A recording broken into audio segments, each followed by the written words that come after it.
ஏற்கனவே விண்ணூர்தி நிலையத்துக்கு மீனம்பாக்கத்தில் 1800 ஏக்கர் கொடுத்துருக்கான். யார் கொடுத்தது? மக்கள். தேவைப்படிச்சு கொடுத்தான். 4 வழிச்சாலை நிலம் கொடுத்தது யாரு? மக்கள். ஏன் தேவைப்படிச்சு கொடுத்தான்? கடை இழந்தான், நிலத்தை இழந்தான், வீட்டை இழந்தான், கொடுத்தான். இப்ப அதுக்கு மேல 8 வழிச்சாலை எதுக்கு போடுற? 8 வழிச்சாலை யாருக்கு போடுற? விரைந்து சென்னைக்கு போயிடலாம். போய் என்ன பண்ண? சீரியல் பாப்பா, இல்ல சினிமா பாப்பா, வேற என்ன பாப்பா? இல்ல சிந்திச்சு எதுவும் படைக்க போறியா? ஒரு இளவும் கிடையாது.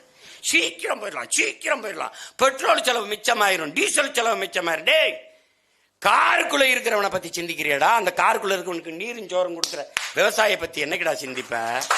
தம்பி, சந்திர மண்டலத்துக்கு சந்திராயனை அனுப்பலாம், சயின்டிஸ்டுக்கு சாப்பாடை சம்சாரி தான் அனுப்பணும்.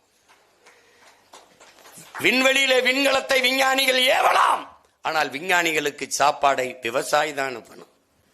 கார்ல போறவனை பத்தி கவலைப்பட்டுக்கிட்டே இருக்கு இந்த நாடு. வேகமா போயிடலாம். சேலத்துல இருந்து இங்க 2 மணி நேரத்துல வந்துடலாம். ஆனா இங்க இந்த சென்னை மீனம்பாக்கத்துல இருந்து இங்க 4 மணி நேரம் ஆகுது உள்ள வர. ஒரு உயிர் காக்கும் ஊர்தி உரிய நேரத்துல மருத்துவமனைக்கு போக என்ன பாடுபடுதுன்னு நமக்கு தெரியும்.